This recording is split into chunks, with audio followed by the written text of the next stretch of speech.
검찰이 충북도청과 청주시, 행복청, 충북경찰 등 10여 개 기관을 동시에 전격 압수수색했습니다. 검찰 수사본부가 꾸려진 지 사흘 만입니다. 참사 이튿날 실종자도 찾지 못해 발을 동동 구르던 당시 충청북도가 한 정비공사를 발주해 논란입니다. 하필 김용한 지사 땅이 있는 마을이라 뒷말이 나옵니다. 여당 지도부가 참사 현장인 오송과 합동 분향소를 찾았습니다. 무거운 책임감을 느낀다면서도 참사 책임자에 대한 당내 징계는 말을 아꼈습니다. 출산 직후 자신의 아이를 굶겨 숨지게 한 친모가 7년 만에 경찰에 붙잡혔습니다. 충북에서 미신고 영아가 살해된 것으로 드러난 건 이번이 처음입니다. 네, 시청자 여러분 안녕하십니까? 계속해서 MBC 뉴스투데이 충북입니다. 청주 오송 지하차도 참사와 관련해 검찰이 어제 대대적인 전격 압수수색을 벌였습니다. 참사 당일 위험 통보를 뭉갠 충청북도와 미호강 임시제방의 관리 책임이 있는 행복청, 그리고 출동 기록을 조작하고 허위 보고했다는 충북경찰청 등 10여 개 기관의 동시 압수수색이 벌어졌습니다. 이지연 기자가 보도합니다. 검찰 수사관들이 충북 청주 흥덕경찰서에 들이닥칩니다. 출동 기록을 조작하고 허위 보고했다며 국무조정실이 수사 의뢰한 곳입니다. 참사 당일 교통 통제를 해달라는 구체적인 신고를 받았는데도 현장에 출동하지 않았던 이유를 밝히는 게 이번 압수수색의 핵심입니다. 아직 집행 중이어서 끝난 뒤에 말씀드리겠습니다. 검찰은 각 기관에서 관련 기록과 지령 전파 시스템, 태블릿 등을 확보한 건 물론 직원들을 1대1로 불러 진술을 받는 등 초동 조사도 병행했습니다.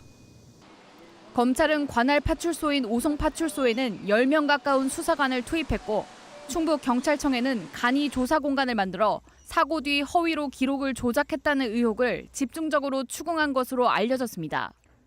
충북경찰청 112 상황실부터 오송 파출소까지 제때 알맞은 지령이 내려졌는지 초기 대응은 적절했는지 살피고 있습니다. 오늘 어느 정도 정황 확인돼서 압수수색 들어가시는 건가요? 미호강 범람 원인으로 지목된 임시제방과 관련해 부실공사 의혹을 받는 행복청과 위험 통보를 3차례나 받고도 아무 조치도 하지 않은 충북도청, 소관 업무 아니라며 관계기관의 위험 통보를 적극적으로 전파하지 않은 청주시와 초기 구조 대응이 신속하고 적절했는지를 따질 충북소방본부까지 모두 10여 개 기관에서 동시에 검찰 압수수색이 진행됐습니다. 배용원 청주지검장을 본부장으로 한 검찰 수사본부가 꾸려진 지 사흘 만입니다. 경찰보다 발빠른 검찰의 강제 수사에 기관들은 당혹감을 감추지 못하고 있습니다. 사회에서 뭐 지원해줄 게 있는지 확인하고 뭐 해야 되는 것 때문에 와 있는데 저희 영장 집행하는데 있으면 안 된다고 나가라 그래. 이와 관련해 경찰 수사본부는 앞으로 검찰과 수사 방향 등을 협의해 진행할 계획이라고 밝혔습니다. MBC 뉴스 이지연입니다.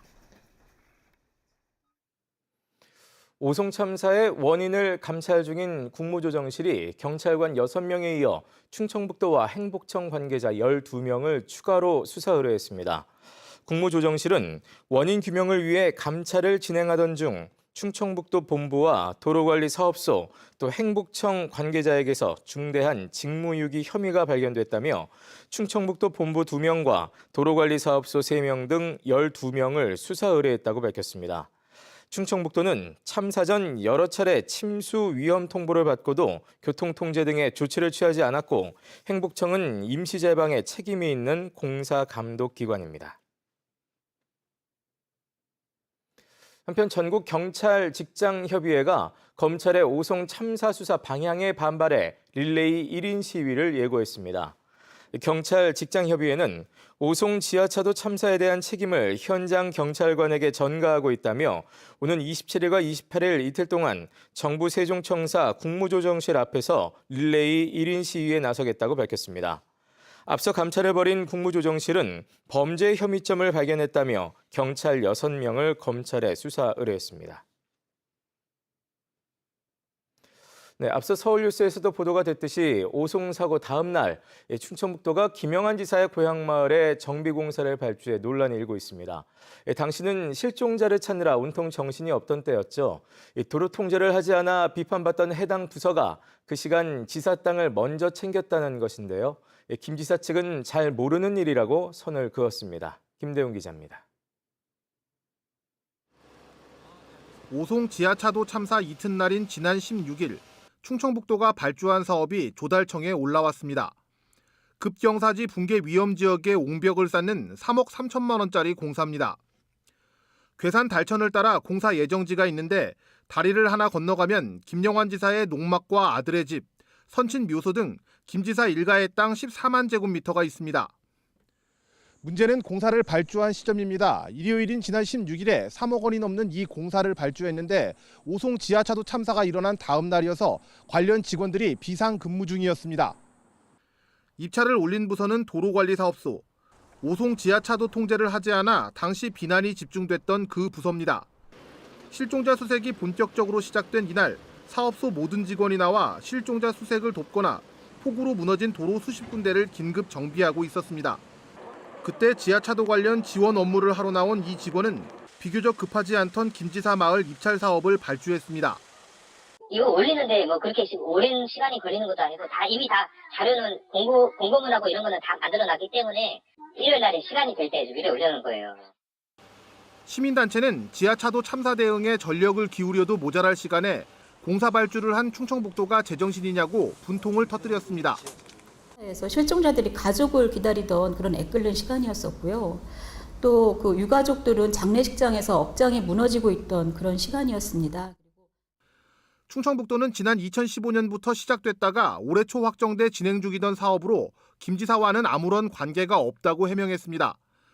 MBC 뉴스 김대웅입니다. 윤재욱 국민의힘 원내대표와 당 지도부가 충북을 찾아 지하차도 참사와 관련해 무거운 책임감을 느낀다고 말했습니다. 한편 부실 늑장 대처 의혹에 일찍 갔어도 바뀔 것은 없다라는 생각을 밝힌 김영한 지사에 대해서는 말을 아꼈습니다. 정재영 기자의 보도입니다. 참사 9일 만에 국민의힘 지도부가 궁평 2 지하차도 희생자 합동 분향소를 찾았습니다.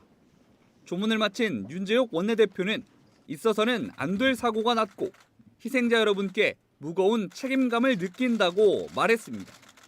부실, 늑장 대처 의혹으로 고발된 김영환 충북지사에 대한 징계 가능성에 대해서는 국무조정실 조사와 경찰 수사를 언급하며 지금은 성급한 것 같다고 말을 아꼈습니다.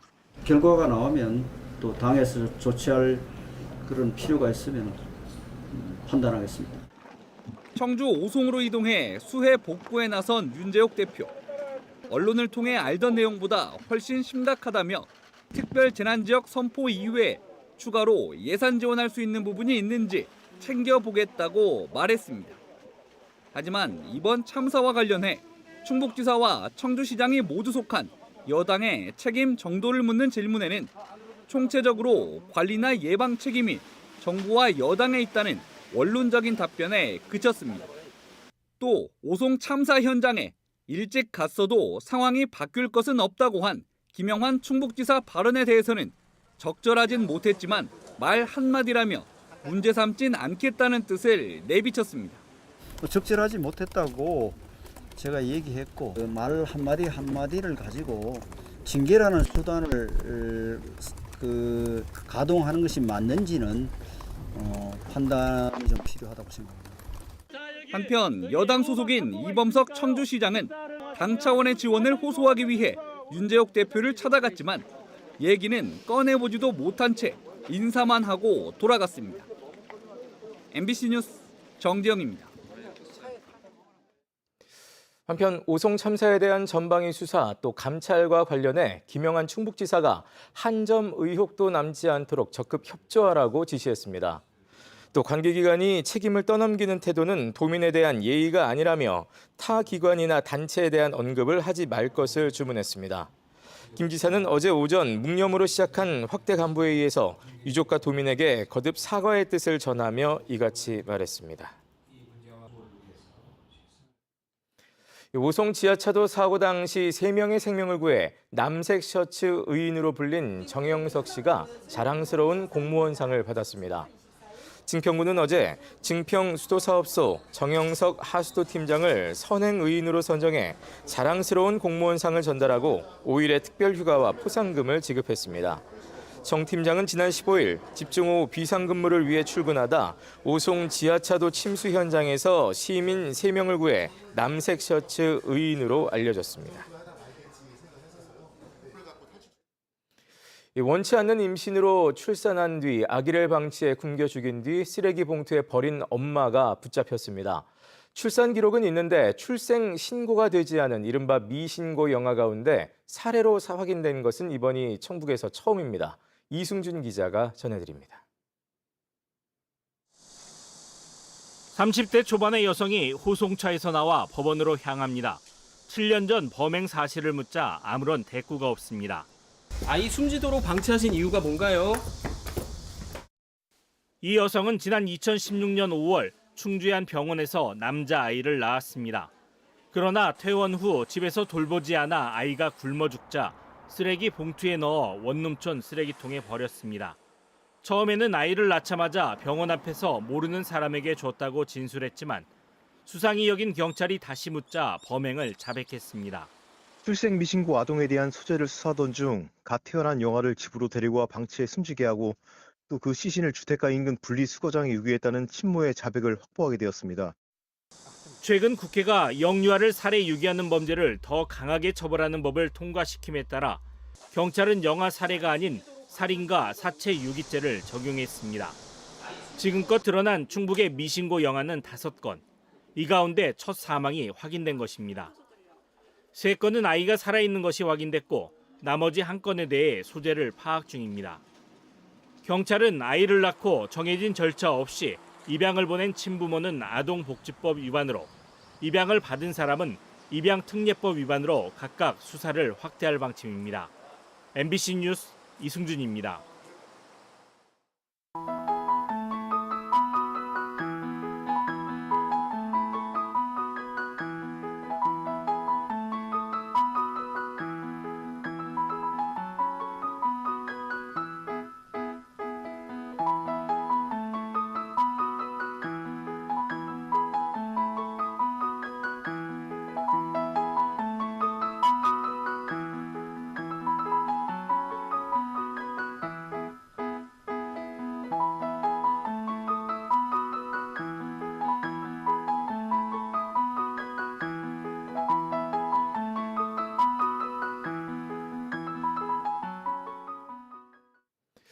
충북선 열차 운행 중단에 따라 청주와 제천을 오가는 시외버스가 증편됩니다. 충청북도는 어제부터 청주 제천 시외버스 운행을 매일 한 차례 늘려 평일은 하루 6회, 휴일은 하루 8회씩 운행하기 시작했습니다. 충청북도는 또 오는 27일부터는 월요일부터 목요일까지 무정차 시외버스를 매일 2차례 증편해 평일에도 하루 8차례 운행할 방침입니다. 한편 편도 기준 하루 22회 운행되던 충북선 열차는 집중호우 피해로 지난 15일부터 전면 중단됐습니다. 청주국제공항 거점 항공사인 에어로케이가 국제선 확대를 위해 4호기를 도입했습니다. 기준과 동일한 180석 에어버스 A320을 도입한 에어로케이는 다음 달 3일 청주 도쿄 정기 노선을 취항해 주 7회 운항할 계획입니다. 에어로케이는 연말까지 최대 6대의 항공기를 신규 도입해 일본과 몽골, 마카오까지 국제선을 확대할 예정입니다. 에어로케이는 첫 국제선으로 지난 6일 일본 오사카에 취항해 주 13회 정기 노선을 운항 중입니다. 충북 청주FC가 8경기 연속 무패 기록을 이어가며 8위로 한 계단 올라섰습니다. 지난 23일 청주 종합운동장에서 열린 서울 이랜드와의 경기에서 충북 청주FC는 전반 25분 김원균이 퇴장을 당한 가운데 10명이 싸우는 악재를 이겨내고 2대1로 역전승을 거뒀습니다. 승리 이후 최윤겸 감독은 수해 복구가 마무리되지 않은 상황에 비가 계속 내려 안타깝다며 충북도민과 청주 시민 여러분께 조금이나마 위안이 되어드리고 싶었다고 밝혔습니다. 한편 선수단은 희생자 애도를 위해 검은 완장을 차고 경기를 치렀고 경기 시작 전 묵념을 실시했습니다.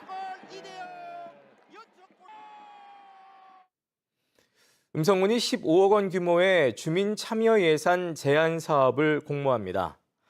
공모 대상은 군민 생활과 관련된 공공성이 있는 사업이나 각 읍면 주민자치회에서 추진하는 사업, 또 읍면 공모사업 등으로 사업의 제안부터 심의, 예산 편성, 결과 모니터링까지 모두 주민 참여로 이뤄집니다. 모든 제안 사업은 관련 부서 검토와 위원회 심의를 거쳐 최종 선정되며 음성군은 다수 주민에게 직접 혜택이 돌아가는 사업을 우선에 선정할 계획입니다. 제천시가 중앙아시아 3개국 고려인 협회와 재외동포 주민의 안정적인 이주 정착 지원을 위한 업무 협약을 체결했습니다. 카자흐스탄과 우즈베키스탄, 키르기스스탄 등 3개국 고려인 협회는 중앙아시아와 국내에 거주하고 있는 고려인 동포의 이주 정착을 장려하기 위해 지원 사업 홍보와 정책 자문, 인재 유치 등 다양한 사업에서 협력하기로 뜻을 모았습니다. 최근 집중호우로 피해가 큰 청주 지역 지방 하천과 소하천 4곳을 중심으로 긴급 복구 작업이 이뤄집니다. 대상 하천은 응급 복구가 어렵고 안전사고 위험이 큰 성남천과 구룡천, 남계소 하천, 다락고 하천 등으로 청주시는 사업비 13억 원은 예비비로 우선 집행하기로 했습니다. 앞서 지난 14일부터 이틀 동안 내린 집중호우로 피해를 본 청주 지역 하천은 모두 78곳으로 청주시는 이달 말까지 응급 복구를 마무리할 계획입니다.